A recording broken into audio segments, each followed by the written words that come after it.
Psychopathy is largely hereditary, but some of its traits are on a spectrum.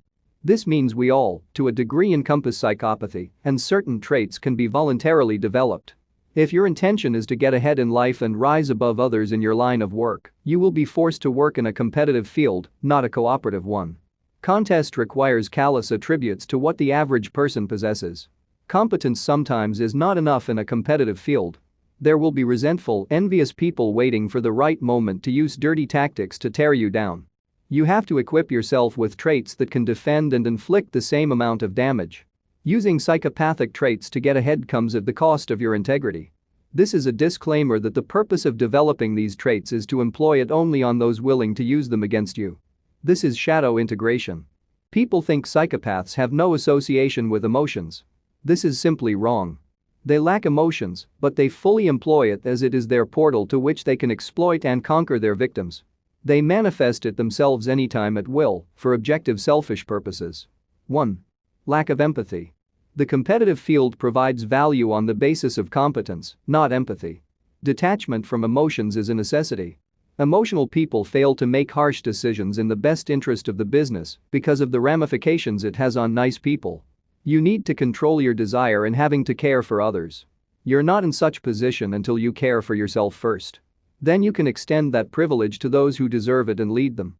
Empathy is the enemy of contest, a precursor to success. 2. Manipulation. You are being manipulated when a request is accommodated with emotions.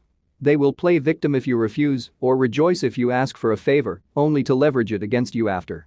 Psychopaths avoid to rationalize because it exposes their manipulations. Understand emotions if you want to manipulate.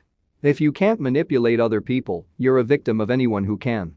Learn the empathy triad and exercise it at will to maneuver and influence others. And identify when it's being used against you. 3. Empathy triad. Cognitive to get people to do tasks you want to do that pertain risk. Emotional to bond with others to reveal weaknesses in order to leverage.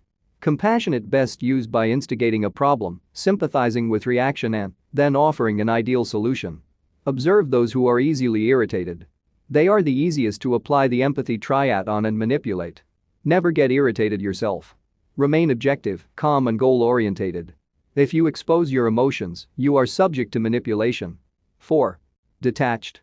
You can never offend a psychopath or get under his skin. He will never take anything personally and remain focused on his objective. Treat compliments and insults the same. The former is to make you complacent. The latter is to throw you off. 5. Self-interest. Every negotiation, every action you make should yield maximum self-interest. Your positional ascendancy will almost always come at the cost of someone else's. Don't think they wouldn't throw you under if they get the chance themselves.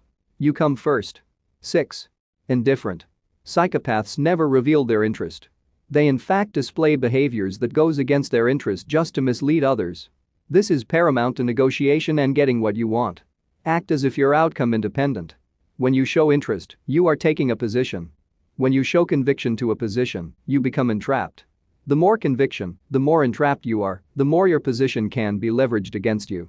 Hide your true interests when negotiating. 7. Leverage. Use leverage to weaken people's position if they are willing to do the same to you. Your competence is your strength that can leverage them to a chokehold.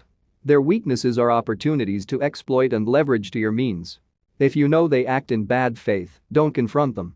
Be patient and befriend them. Share false vulnerabilities to create a covenant of trust and loyalty, then leverage their own vulnerability to force them into subordination. Make them pay. 8. Charm. Charm is the vehicle used to deliver these methods. Give compliments when they least expect it. Tell them what they want to hear. Fake a vulnerability to bond. Seek consensus over truth. Don't get offended. Ever pretend to care and listen. Memorize names. Those who ascend in competitive fields concern themselves with human capital, value exchange and leverage.